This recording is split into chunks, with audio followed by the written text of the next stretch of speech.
Patricia Gibson. Thank you, Mr Deputy Speaker. The timid response from the Labour Party is truly shocking. But regardless of what we've just heard, WASPI Women at long last have been finally vindicated after 5 long years by the Parliamentary and Health Service Ombudsman report. 3.8 million women were impacted, of which 270,000 have died without ever receiving their rightful pension. And despite what the Minister says, the verdict of the Ombudsman report on the DWP is damning and unequivocal, and weasel words won't change that. Women born in the 1950s had their pension age raised with little or no notice, and there have been failings at every turn by successive UK governments. The report states these women are owed compensation. The DWP has refused to comply and must be held accountable for doing so, and that there was a failure to adequately inform women of the state pension age change. And these failures, Mr Deputy Speaker, have had a devastating impact on lives, on retirements and the financial and emotional well-being of WASPI women. Many reduced to poverty after being robbed of tens of thousands of pounds of pension. And that suffering has been caused by and is the responsibility of this broken Westminster system and this Westminster cosy consensus. Financial redress is vital for these women in the interests of justice. Clearly Labour are not interested in that, but what we need from the Government is a commitment to prompt compensation for these women with no barriers erected to prevent access to it, which recognises their financial loss and distress. We cannot have a situation where WASPI women have their campaign for justice vindicated, yet continue to be ignored, and any attempt to do so will result in a rightful backlash. We in the SNP stand shoulder to shoulder with these women who have been abandoned and betrayed by the UK Government and the future Labour Government. Can the Secretary of State tell this House what it will take to compensate these women? Do we need another TV drama to embarrass and shame them into doing the right thing? These women are not going away, but the longer this injustice is left unresolved, the greater the number of WASPI women who will die without seeing their pension. Shame on this place. Well, the Honourable Lady refers to doing the right thing, and I think doing the right thing by the people that the Honourable Lady describes is to look very closely and carefully and diligently at this report. It has been 5 years in gestation. It is detailed. It runs to 100 pages. It draws upon a vast reservoir of evidence, and it is only right and proper, given that the report was only published on Thursday and today is Monday, for all of us to have time to properly consider its findings. Now, the Honourable Lady refers to the general situation of pensioners. All I can say, Mr Deputy Speaker, is that I am very pleased and reassured that this pensions generally is a reserved matter, and that we have been able to increase the state pension last year by 10.1%, this coming year by 8.5%, that we have pressed so hard on promoting pension credit for poorer pensioners, that we had a cost of living payment, that this government centrally as a reserved matter was able to provide £300 to pensioners last November alongside their winter fuel payment, and that as a consequence of that we have... Order. The Honourable Lady has asked a question. Please listen to the... Order. Secretary of State.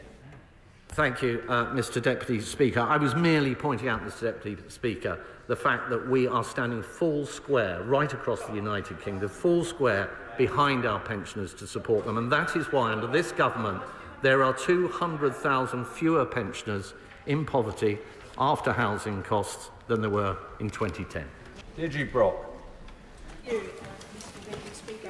Returning to that issue of maladministration, I mean, that PHSO's Stage 1 report found clear maladministration in 2021 in the way the DWP communicated those changes and didn't pay attention to its own research showing 1950s-born women didn't know about the changes. And almost 3 years on, the DWP hasn't publicly accepted those findings. So will the Minister finally admit the DWP's failings in this that shortchanged those hundreds of thousands of 1950s WASPI women? Well, Mr. Deputy Speaker, without going drawn into too much detail around the report, there is clearly an important distinction between those matters that have been found to be maladministration and those that have been found to be maladministration and led to injustice. But setting that apart, as I've said before, I don't think it's right for me today to start dissecting elements of the report and some of the conclusions that have been arrived at.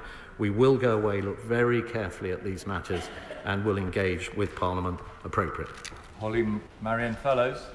Mr Deputy Speaker, the Royal Society for the Relief of Indigent Gentlewomen in Scotland sounds entirely otherworldly and quite funny. However, that wasn't the case for the WASPI woman who came to my surgery in 2016. She retired, expecting to get her state pension at 60, and had to apply to the Society for relief, and she had to sell her home because she couldn't afford her retirement, as she didn't receive her pension. So, could I ask the Secretary of State, what remedies for compensation does his government consider suitable for this constituent and others that I have? And when should DWP have known about this issue for years and years and years? Well, the example that the Honourable Lady has given is once again one of those, Mr Deputy Speaker, that underlines in my mind the importance of proceeding with great diligence and looking at the findings of the report in great detail. We received that report, Mr Deputy Speaker, as we all know, on Thursday. It is now Monday. I think it's not unreasonable, given its length and the complexity of the issues that are under consideration here, that we have the time to look closely at the conclusions. Hannah Bardell. Mr Speaker, it actually isn't that difficult. The WASPI women have been screwed over by the state and they've been made to wait for years. Now, I understand that the Ombudsman process had to be undertaken because the government made that happen, but it actually could have faced up to the reality much sooner. So can the Secretary of State give a guarantee to the 6,500 WASPI women in my constituency and the WASPI women across the whole of the UK that he's not going to kick the can down the road past the next election and pass the buck to the Labour Party, who can't make a promise about this either? It's not good enough to stand in solidarity and then not take action. Well, Mr Deputy Speaker, on the question of timing, I have made the position extremely clear. On the question of the fact that it took 5 years for the report, it had to gestate for 5 years. There was around a 2-year delay, actually, due to the judicial review that then went on in the middle of that process. So I think to suggest that in any way it is the government that has been holding things up is really not a fair and accurate representation of what has happened. And indeed, as I've highlighted, the Ombudsman Chief Executive has highlighted the good level of cooperation that there has been with my department. Alison Thewlis. WASPI women in my constituency have campaigned relentlessly for many, many years now, and I pay tribute to all of them, particularly to Rosie Dixon, who has done so much around various different events around Glasgow and coming down here to put her case directly in Parliament. When WASPI women are watching this at home, when the Minister says that they're going to carefully consider things, they hear more delay. They hear they're not going to get the money they're entitled to. And they hear there are going to be too many more women who die before they see a penny from this government. When will they receive their money? I really do think, Mr Deputy Speaker, that suggests that coming to this dispatch box without a fully formed set of proposals in the form that the Right Honourable Lady may wish, given that the report was published as early ago as just this Thursday, is a bit of a stretch. And I think what her constituents and others will want is a government that looks very carefully, gives great consideration to the complex issues around this matter, to the findings contained within the report, and also engages closely with Parliament, exactly as we did with the Ombudsman. Joanna Che. Thank you, Mr Deputy Speaker. The WASPI campaign have asked me to emphasise their annoyance at how often government ministers, when talking about these issues, attempt to muddy the waters by referring back to the unsuccessful litigation to reverse the increase to the state pension age or to claim direct discrimination. Of course, that was not litigation by the official WASPI campaign. And I'm sure they would be very annoyed to hear a senior Labour frontbencher doing the same thing on the radio last night. So can I ask the Minister to take the chance from the dispatch box to assure the WASPI campaign that going forward, government ministers won't attempt to muddy the waters by referring back to what is now irrelevant litigation, and instead the government will focus on how to implement the Ombudsman's recommendations? Well, I don't think I can accept, Mr Deputy Speaker, that litigation, particularly when it's in the High Courts, and I know the Right Honourable Lady will know about legal matters, and the Court of Appeal, is just not relevant, particularly as it did pertain to the matters that are under debate at the moment. Kirsten Oswald.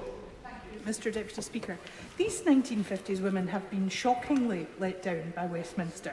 They've fought this for years and years, but now instead of properly acknowledging the failings that the Ombudsman has highlighted, and as the Ombudsman Chief Executive said, doing the right thing, it feels like the Minister's come here today with precisely nothing to say. It feels like he's trying to gaslight these WASPI women. It's a disgrace, and shame on the Labour Party going along with this charade.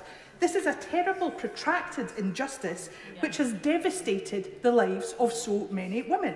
It's time to give these women the justice that they deserve, give them their compensation now, before many more of them die waiting. Mr Deputy Speaker, I can reassure the Honourable Lady that, of course, we have taken this entire situation extremely seriously. You have heard the remarks of the Chief Executive Officer of the Ombudsman relating to the quality of the engagement that the Ombudsman received from my department. I have also set out, Mr Deputy Speaker, that we provided over 1,000 pages of evidence to the investigation, and I've also reassured the House both that we will very carefully consider the findings within the report, that we will not unduly delay our response, and that we will engage appropriately with Parliament exactly as we have done with the Ombudsman. Ian Blackford. Thank you, Mr Deputy Speaker.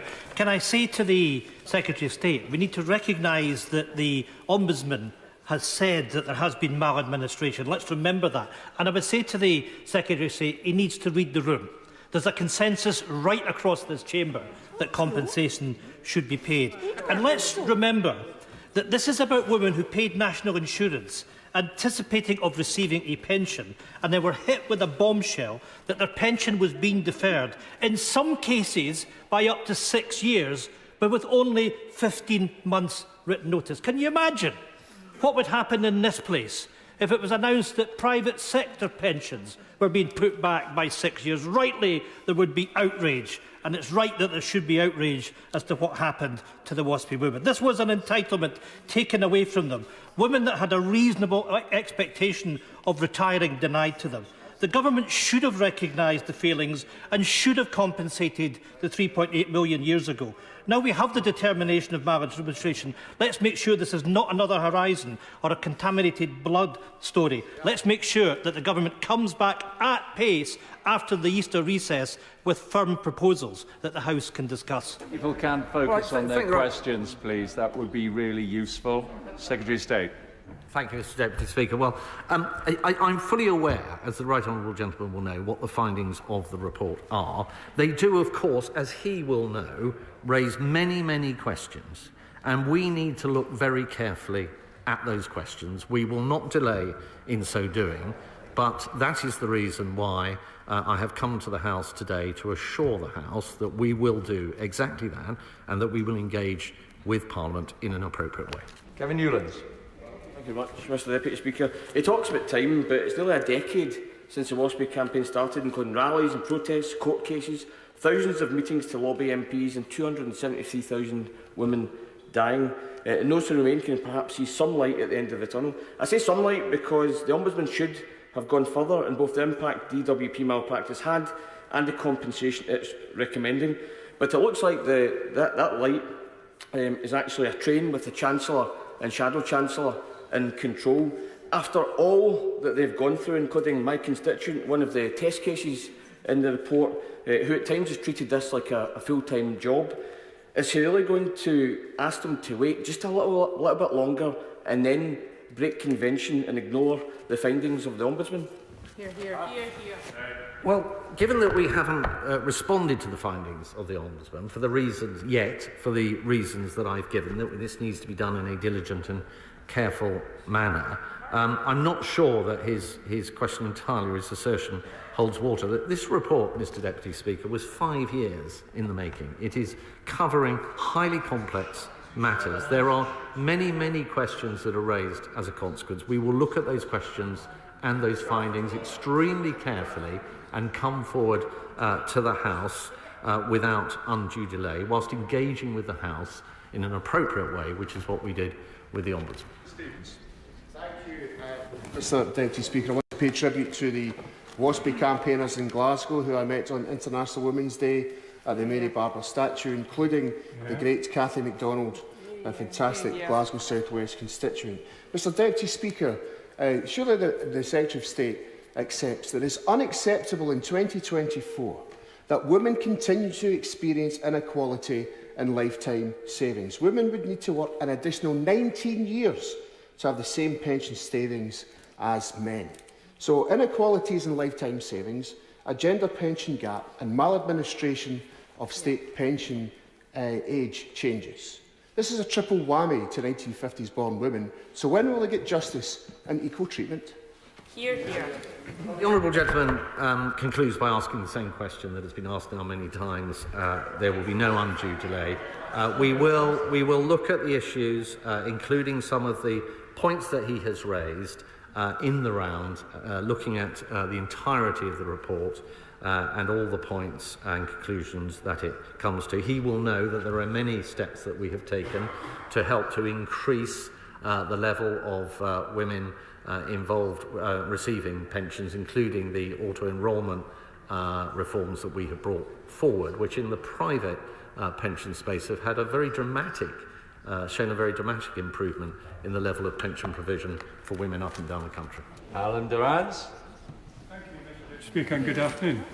Mr Deputy Speaker, incredibly sadly, my constituents, Margaret Meikle and Morag Sain, are just two of a significant number of women in my constituency and elsewhere who have died whilst enduring years of prevarication and inaction by successive governments in relation to the maladministration of their pensions. It is estimated that nationally around 40,000 women have died each year who may have been eligible for compensation, and that nationally 270,000 women have already died without ever receiving an apology, justice or compensation. Will the Secretary of State commit to ensuring that due consideration will be made to compensating not only eligible women still living, but also to the relatives of those who have died whilst awaiting justice in this matter when this comes back to the House? Hear, hear. Mr Deputy Speaker, I say to the honourable gentleman, I listened to him extremely carefully, that I think we owe it to all those to whom he has referred and to those who may be in a similar situation, that we take this matter extremely seriously, that we look at it very carefully and that we come to appropriate conclusions whilst making sure that we interact with Parliament in an appropriate way, very much as we did in our interactions with the Ombudsman himself. Brendan O'Hara.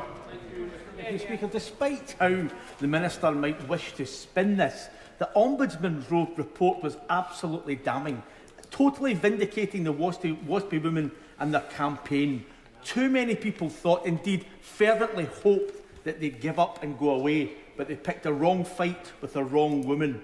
And I'd like to congratulate Anne Greer and the WASPI Women of Argyll and the Isles for giving up this fight. Yeah. My honourable friend from Kilmarnock and Loudon has a private member's bill, which would require the Secretary of State to publish proposals for a compensation scheme for WASPI women.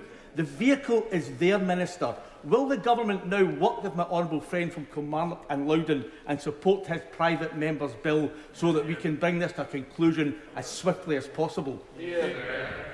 Well, private members' bills, and I'm not familiar with all the details of the private members' bill to which the honourable gentleman has referred, will clearly be whether a government decides to support a particular bill will be a matter for the usual channels, and will be a matter for the government business managers and a matter for the government, not for me at this dispatch box at this time. Kenny McCaskill.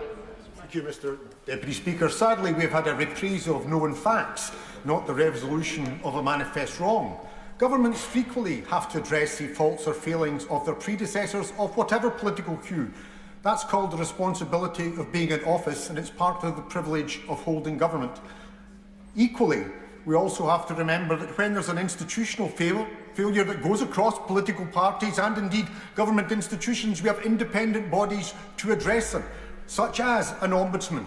In these circumstances, will the Minister first of all accept that there has been a manifest wrong and injustice, and secondly commit that he will not under any circumstances seek to undermine the decision of the Ombudsman or the direction of travel that she has embarked upon? Well, the honourable gentleman is absolutely right that there is a very specific purpose for an ombudsman, as there indeed is a purpose for this ombudsman. But what I think is unreasonable is to take the step in logic from that to saying that one should just simply, within a matter of hours, stand up and accept everything that the Ombudsman has put forward. What we have quite rightly said, and I'm saying at the dispatch box today, is that we will consider these matters, the findings, the circumstances and so on, in very great detail in order to come to the appropriate decisions. Chris Lowe. Mr Deputy Speaker. WASPI Women in my constituency of Dundee simply cannot wait. In fact, as we've heard across this House, there's not a single constituency where WASPI Women can wait. And there's a simple reason for that. 40,000 of them are dying every year. Over 250,000 have died over this 10-year campaign. And not once have they had an apology, received any justice, and certainly no compensation. The PHSO report was published. Both the UK Government and the Labour Party have deliberately failed to answer and fully guarantee that full justice and fair compensation will be delivered to the WASPI women. So a simple question is, and you've failed to answer so far, can you give us a time frame by which you are going to deliver an apology, justice and compensation, and can it be before the next general election? Well, Mr Speaker, the honourable gentleman has been in this chamber, I think, since the beginning of this statement. I'm sure he has, and he heard the statement, hence he's asking a question. And he will know that the question he has asked has been asked now probably a couple of dozen times. And the answer is the same. Well, he chunters from a sedentary position, but the answer is just the same, which is the responsible thing to do is to look at this highly complex matter. A report that was published on Thursday. It is now Monday early evening. It is not unreasonable to expect the government and indeed Parliament, because of the way the report has been laid before Parliament, to look at the detail of that report. We gave, as a department, around 1,000 pages of evidence that informed that particular report. There are some very important findings within it, and I think in order to do it justice, we need to look at it carefully. Martin Day. Mr Deputy Speaker, 6,900 WASPI women in my constituency, some of whom have lost out by as much as £60,000, many of them in dire need of compensation, will have found little encouragement in the Minister's statement. Can he tell me, is it this government's policy to dither, to delay and to deny justice until the 1950s-born women have died off? Here, here. I can give a very short answer to that. Absolutely not. Ronnie Campbell. Thank you very much, Madam Deputy Speaker. The WASPI campaign has been conducted with great dignity. They have lobbied and informed all of us in here. Can I ask that the outgoing government and the incoming government show these women some respect that they are due and commit to paying compensation? I'm not even asking for a timetable here. Just commit to paying compensation. And before the Minister says, I only got the report last Thursday, had he listened to the PHSO evidence given to the PAC Act Select Committee, the writing was clearly on the wall that compensation was going to be in this report. It was in the draft report. What I'm not really clear about, Madam Deputy Speaker, is why the honourable gentleman is urging me and the government to draw a premature conclusion on the basis of, it would be premature, because as he points out, the report arrived on Thursday. It is now Monday, very early evening. It is complicated. It is absolutely right and proper that we look at it very carefully and in great detail. And it is only right and proper we do that for those people that are concerned with this matter. And that is precisely what we will do. We will act without undue delay. We will make sure that we engage with this House in an appropriate fashion, as we did with the Ombudsman himself.